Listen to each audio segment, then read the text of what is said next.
portar bien. Es mejor decirle, hoy vamos a estar en la iglesia, quiero que estés calladito y sentado junto a mí, sin moverte. De forma específica, él va a poder entender qué es lo que esperamos de su comportamiento. Bueno, ¿y qué tal le suena en ser enérgico? No tengas otros dioses además de mí. ¿Le suena enérgico?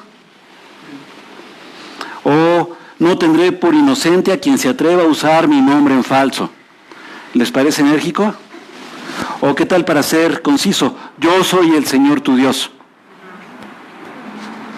Concreto, no te hagas ningún ídolo, no te inclines delante de ellos, no uses el nombre de tu Dios en falso, no mientas, no robes, no codicies. Y sin embargo, estos hijos, frecuentemente, ¿qué hacemos?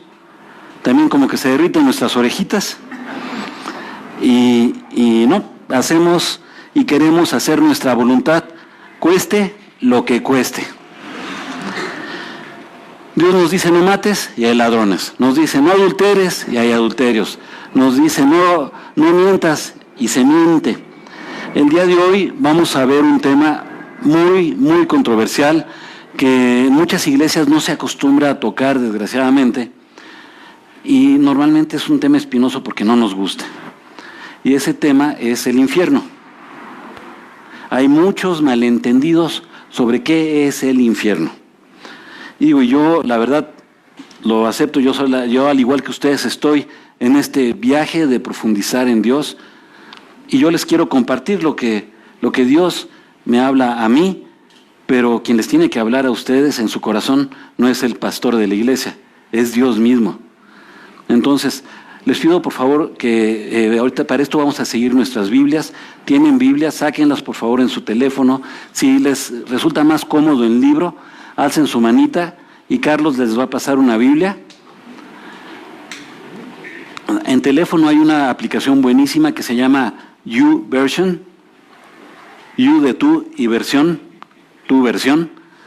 Si la bajan, van a poder encontrar ahí varias traducciones en varios idiomas. Si la quieren leer en Esperanto, ahí también la pueden leer. Pero bueno, entonces les voy a pedir que hoy vamos a navegar por varias partes de la Biblia, porque el infierno es un tema que se habla en muchas partes de la Biblia. ¿Sabían que la persona que más habló del infierno, que más predicó del infierno fue Jesús? Fue quien más habló sobre el infierno. ¿Por qué razón no lo íbamos a hacer nosotros? Y sin embargo, no lo hacemos. Y obviamente Jesús iba a predicar sobre el infierno porque Él estaba en el cielo. Él no estimó ser igual a Dios para venir. Él ya sabía lo que significaba el infierno. Y obviamente vino para salvarnos de ese mal tan terrible, tan profundo y doloroso. Y finalmente, bueno, pues aquí predicamos la salvación, ¿no? ¿Y de qué nos está salvando? ¿Cómo vamos a entender la salvación sin entender más de dónde nos está salvando? Del infierno. Este tema ha generado muchas controversias, mucho miedo, muchas discusiones, desde hace siglos. No es algo que ahorita se esté discutiendo, es algo que siempre se ha discutido. ¿El infierno es real? ¿Es un lugar o es un concepto? ¿Satanás es el jefe del infierno? Él está realmente como Derbez con él. Si Dios es amor, ¿quiere que vayamos al infierno? ¿Por qué permite que vayamos al infierno? ¿O por qué si Dios conoce todas las cosas, eso se le llama la presciencia de Dios? Él es omnisciente y es presciente también. Él sabe todo antes de que vaya a suceder. Si Dios ya sabe todo, ¿por qué permite que hagamos cosas malas y nos vayamos al infierno? O si ya sabe todo, ya sabe cuál es nuestro destino, entonces ¿para qué vivo? ¿Dónde están mis opciones? ¿Realmente hay libre albedrío? Hay muchas preguntas que se han formulado a este respecto, pero es necesario meternos, es necesario profundizar. ¿Por qué? Imaginemos que todos aquí somos médicos, aquí hasta donde solamente hay un médico por allá. Cuando vas a un congreso, Pepe, tú te dedicas al ramo farmacéutico. Cuando van a un congreso, supongamos que somos un congreso médico y somos un congreso que hoy va a tratar sobre el cáncer. Entonces, todos ustedes son especialistas de distintas ramas, pero enfocados hacia el cáncer. ¿Qué es lo que se va a platicar? No se va a platicar de echarle ganas, porque somos bien amigos, estudiamos juntos y vamos a tener un torneo de golf después o lo que gusten. ¿De qué se habla en un congreso? Del cáncer, en este caso. ¿Y por qué? Porque se comparten experiencias, se comparten visiones, se comparten luchas, pero también se comparten avances.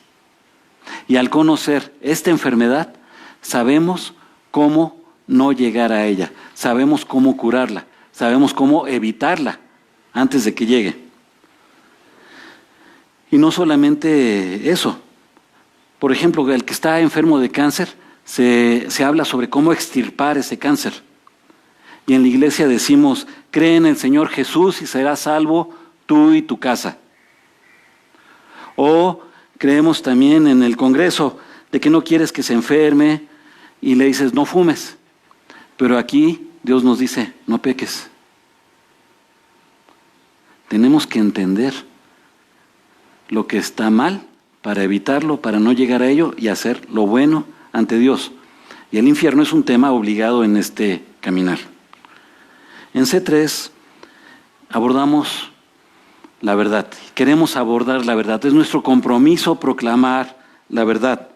Cuando estaba preparando esta prédica, estaba orando y estaba pensando en algunos de ustedes que han tenido la gentileza de acercarse y plantearme una duda de su caminar espiritual. Nosotros queremos aquí que todo el mundo sepa que es bienvenido, que es amado, que es aceptado. Y muchas veces en nuestra cultura estamos habituados a que el recibir, el dar la bienvenida, aceptar, amar a alguien implica no decirle que algo está mal en su vida, pero eso es falso. El amor verdadero implica también decir la verdad. Entonces, tampoco somos jueces, nadie nos ha hecho jueces, pero Dios sí juzga. Y al final de la prédica vamos a celebrar la Cena del Señor y viene un tiempo también de analizarnos a nosotros mismos. Así que yo les pido que tengan toda esta prédica en mente para ese momento de la Santa Cena. Porque va a llegar el momento, el día de hoy, en que se juzguen a ustedes mismos, se analicen a ustedes mismos. Pero vamos a llegar ahí. ¿Cómo hemos tratado de contraatacar esta tendencia cultural que tenemos de no querer juzgar aquí en la iglesia, diciendo la verdad? Y la verdad es importante. ¿Por qué? Porque si decimos que esto es un micrófono y esa es la verdad, eso excluye cualquier otra cosa que sea mentira. 2 afirmaciones no pueden ser verdad al mismo tiempo sobre la misma cosa. Si yo digo que esto es un micrófono es porque no es una silla, no es un proyector, no es una puerta, es un micrófono. Esa es la verdad. No hay otra verdad respecto a esta cosa. Es un micrófono. Si nosotros decimos qué es el pecado, podemos entender más claramente qué no es pecado. Si decimos qué es la mentira, pues podemos entenderlo. La verdad es de que la Biblia nos enseña que hay pecado, que no hay un solo justo en el mundo, no hay una sola persona que no cometa pecado. Pero también nos dice que el infierno existe, que es un lugar al que vas a ir, a menos tú estás destinado al infierno, a menos que Jesucristo te salve, que Dios te salve a través de Cristo. Pero vas a ir, toda la humanidad va a ir ahí. ¿Qué nos dice la mentira? La mentira nos dice, el infierno no existe. No se les llama pecados, se les llama errores. Y no son ofensas a Dios, son tropiezos solamente. No, el pecado es pecado, al pan, pan y al vino, vino. También nos dice que el infierno está en esta tierra, que Kosovo, Afganistán, cualquier otro lado, ese es el infierno. Porque el infierno es una invención medieval para manipulación de las masas, o que tú haces tu infierno en tu vida con tus malas decisiones. No se dejen engañar. El infierno existe. Sí, existe el infierno, lo siento. Si habían entendido otra cosa, si iban caminando por la vida despreocupadamente, híjole, perdón, no les quiero robar la tranquilidad, porque no es el caso, pero el infierno sí existe. Y sí, si no crees en el Señor Jesús, sí te vas a ir ahí. Así que, si tú has vivido en estas mentiras y las has proclamado con más fe que el Evangelio, ¿qué te hace pensar que tú no vas a ir al infierno cuando te mueras? Si eres cristiano, si has depositado tu fe en Cristo, ¿qué es lo que te hace pensar que puedes tú seleccionar en qué partes de la Biblia creer para que te apliquen y en qué partes no vas a creer? Entonces, porque lo que tú creas es más poderosa que la palabra de Dios. ¿Le suena eso lógico? La Biblia y Dios es de absolutos. O es todo o es nada. O crees en Dios o no crees en Dios. O eres salvo o no eres salvo. No hay a medias, es como el embarazo. ¿Estás o no estás embarazada? Punto final. A veces muchas veces elegimos ignorar lo que Dios nos dice y leemos la Biblia como si tuviéramos un ojo abierto y uno cerrado. Entonces con el abierto vemos lo que queremos y con el cerrado ignoramos lo que no nos gusta. Pero eso no es así. Mejor, y con nuestras acciones hacemos lo mismo, mejor sometemos a Dios y que Él nos diga y Él nos juzgue. Pero tenemos que actuar en la verdad. Hay tantos pecados que menciona la Biblia. Y siempre nos hacemos nosotros la ilusión de que eso aplica para los demás. Y yo sé que esta es una pregunta tonta que hacer, y si alguien no la quiere contestar, está bien. Pero alguien aquí de pura casualidad ha mentido. Si que gustan alzar su mano, alguien que haya mentido, de pura casualidad. Ok, bueno. ¿Una persona salva miente?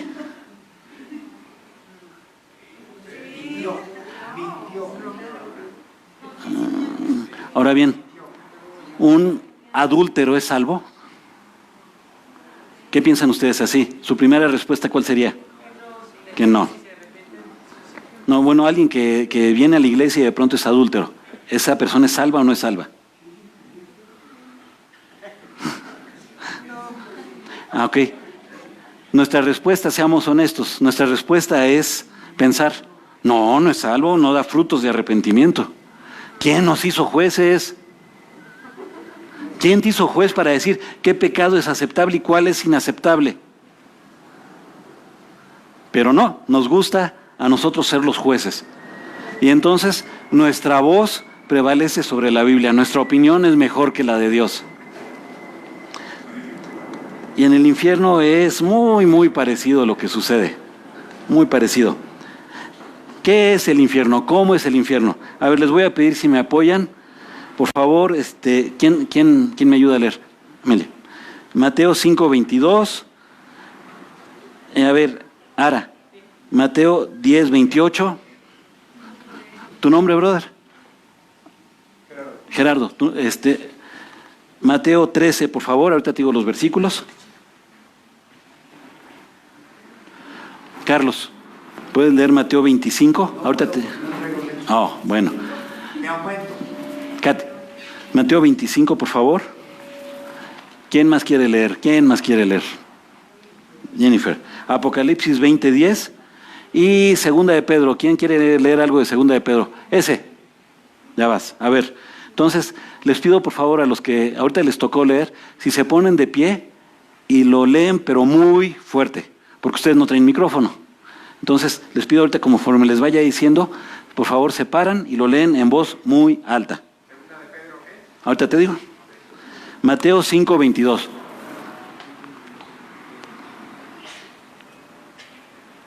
Pero yo les digo que todo el que se enoje con su hermano quedará sujeto al juicio del tribunal.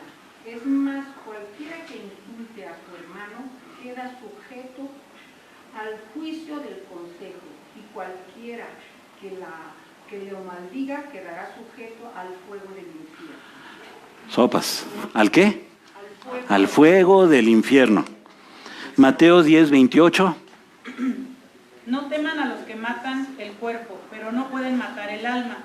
Teman más bien al que pueda destruir alma y cuerpo en el infierno. En el infierno. En es preposición, adverbio, ¿qué es?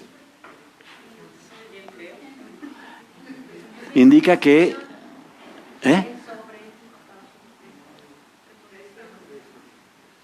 es un lugar.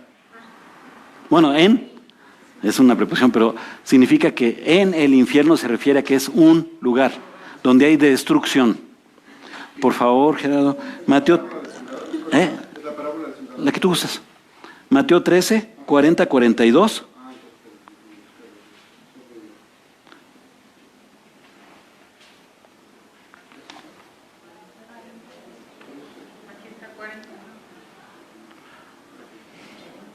Así como se recoge la mala hierba y se quema en el fuego, ocurrirá también al fin del mundo. El Hijo del Hombre enviará a sus ángeles y arrojará de su reino a todos los que pecan y hacen pecado. Al 42 también. Los arrojarán al horno encendido, donde habrá llanto y rechinar de dientes. Entonces los justos brillarán en el reino de su Padre. Hasta ahí. Entonces, gracias. Todavía falta otro pedacito más. No te me sientes. Entonces, los pecadores van a ser arrancados y van a ser echados a un horno de fuego, a un horno encendido, donde va a haber llanto y rechinar, crujir de dientes. Imagínense la angustia, el dolor, la impotencia, la tristeza profundas. Y del 49 al 50, por favor. Fuerte, fuerte, fuerte. Así será el fin del mundo.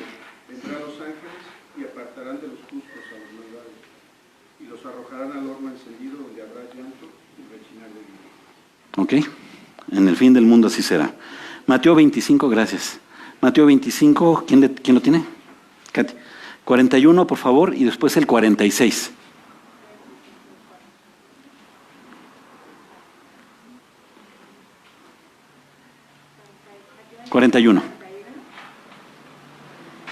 Luego dirá a los que estén a su izquierda: apártense de mí, malditos, al fuego eterno preparado para el diablo y sus ángeles. Sopas. ¿Y el 46? Aquellos irán al castigo eterno y los justos a la vida eterna. Okay, entonces estamos hablando que es un lugar de castigo, de fuego.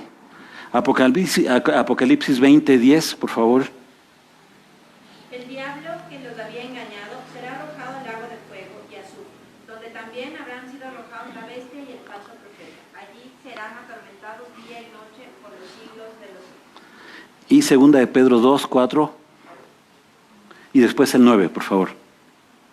Dios no perdonó a los ángeles cuando pecaron, sino que los arrojó al abismo, metiéndolos en tenebrosas cavernas y reservándolos para el juicio. Y dice el 9, todo esto demuestra que el Señor sabe librar de la prueba a los que viven como Dios quiere. Como en C3. Reservar a los impíos para castigarlos en el día del juicio.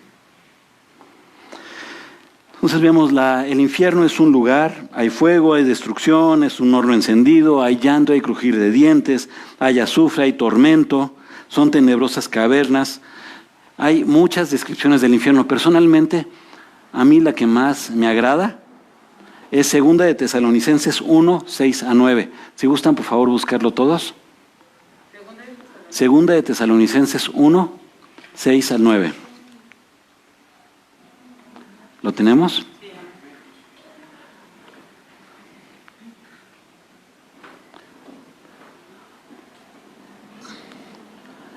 En el que nos vamos a enfocar es en el 9, pero vamos a leer desde el 6 para entender el contexto. Dice: Dios, que es justo, pagará con sufrimiento a quienes les hacen sufrir a ustedes, y a ustedes que sufren les dará descanso, lo mismo que a nosotros. Esto sucederá cuando el Señor Jesús se manifieste desde el cielo entre llamas de fuego con sus poderosos ángeles, para castigar a los que no reconocen a Dios ni obedecen el Evangelio de nuestro Señor Jesús. El 9. Ellos sufrirán el castigo de la destrucción eterna, lejos de la presencia del Señor y de la majestad de su poder. En muchos sentidos yo creo que esta es la esencia del infierno. Es una absoluta ausencia de Dios, la absoluta carencia de amor, la absoluta falta de compasión de alguien que te reconforte, una tristeza absoluta, una desesperación total, un llorar que te hace crujir los dientes porque no hay nada que puedas hacer para evitarlo.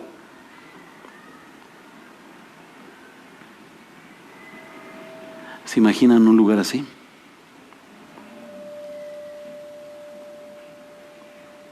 Nadie que te diga, ¿cómo te sientes? ¿Te dolió? ¿Estás enfermo? Nadie que tenga un tantito de preocupación o de bondad por ti. Una absoluta tristeza en tu vida, en tu corazón. ¿Se pueden imaginar? ¿No es para llorar y para crujir los dientes de desesperación? Hay muchísimas malas enseñanzas con respecto al infierno. Yo les voy a compartir las que yo entiendo, las que yo he buscado, pero si estoy equivocado, con humildad les digo, busquen en la Biblia y que el Señor les muestre más. Pensamos que los malvados están rostizando en este momento en el infierno, ¿no? Que Hitler, que los asesinos seriales, todos están ahí dentro de un lago de fuego en este momento. ¿Qué nos puedes volver a leer? Segunda de Pedro, Ezequiel, por favor. Segunda de Pedro 2, 4 y 9.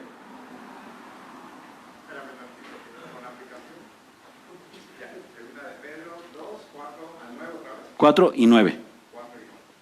Dios no perdonó a los ángeles cuando pecaron, sino que los arrojó al abismo, metiéndolos en tenebrosas cavernas y reservándolos para el juicio.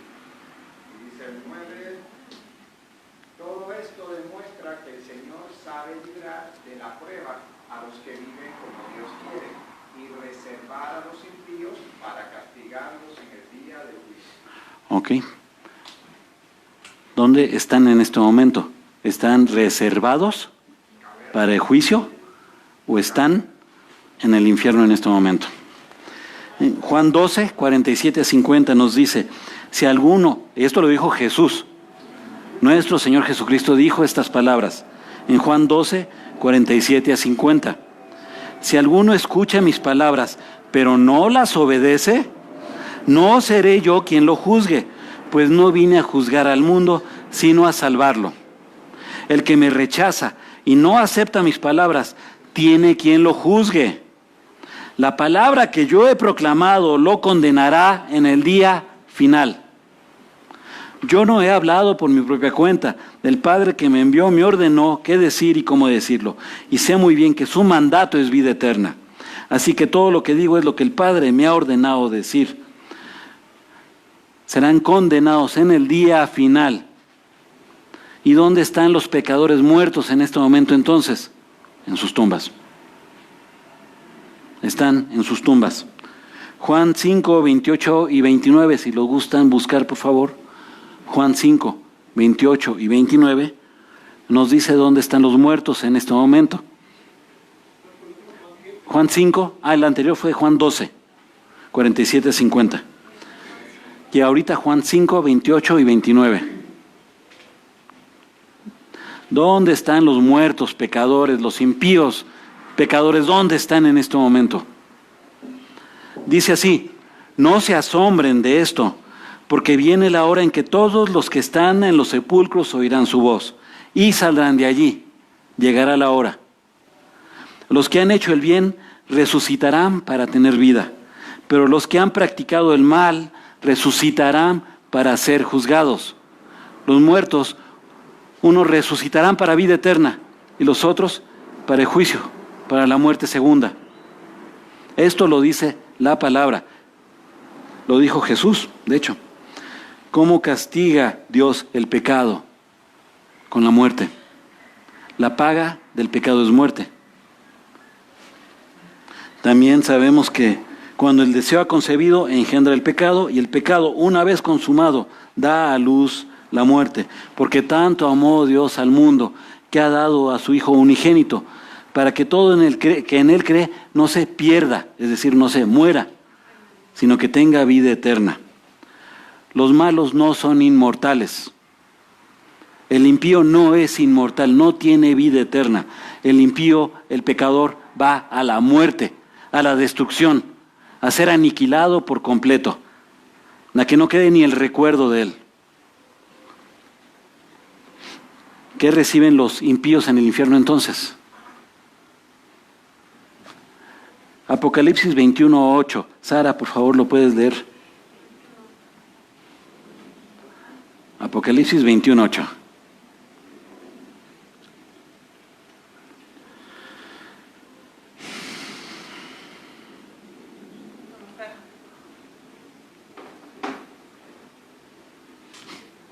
Pero los cobardes, los incrédulos, los abominables, los asesinos, los que cometen inmoralidades sexuales, los que practican artes mágicas, los idólatras y todos los mentirosos recibirán como herencia el lago de fuego y azufre. Esta es la segunda muerte. Sopas. ¿Otra vez? Ok, pero los cobardes, los incrédulos, los abominables, los asesinos, los que cometen inmoralidades sexuales, los que practican artes mágicas, los idólatras y todos los mentirosos recibirán como herencia el lago de fuego y azufre. Esta es la segunda muerte. Los malos van a recibir la segunda muerte. Resucitan, mueren, resucitan y van a recibir la segunda muerte. Y serán echados al lago de fuego y azufre. Y ahí serán consumidos hasta que hayan muerto. No van a estar siendo consumidos eternamente. Los malos no tienen inmortalidad, tienen muerte.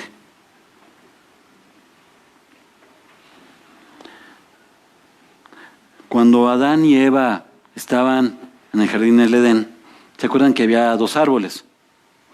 ¿Cuál era un árbol? ¿Y el otro árbol? Un árbol era del bien y del mal, del conocimiento del bien y del mal. ¿Y el segundo árbol de qué era? El árbol de la vida. ¿Y por qué los expulsa Jehová del jardín del Edén? ¿Qué es lo que dijo? ¿Antonio? Y no podía entrar el pecado de la eternidad. No podía entrar el pecado a la eternidad. No podían comer el árbol de la vida. No sea que coma del árbol y vivan para siempre. Y los expulsa. Y pone un ángel que está guardando la entrada para que no regresen a querer comer de ese árbol.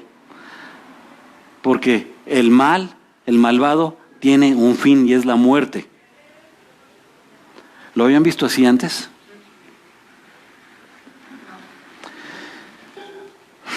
Los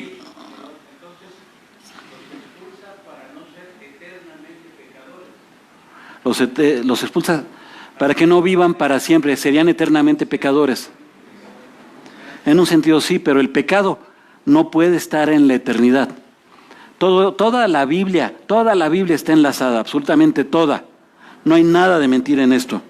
Ahora bien, la Biblia dice que los malvados sufren la muerte, que Jehová destruirá a los impíos, Salmo 145, que el malo es preservado en el día de la destrucción, Job 21, que los impíos perecerán, Salmos 37, que los impíos serán quemados o abrasados, Malaquías 4, que serán todos a una destruidas, también Salmo 37, que serán consumidos, que serán destruidos, que el fuego los consumirá.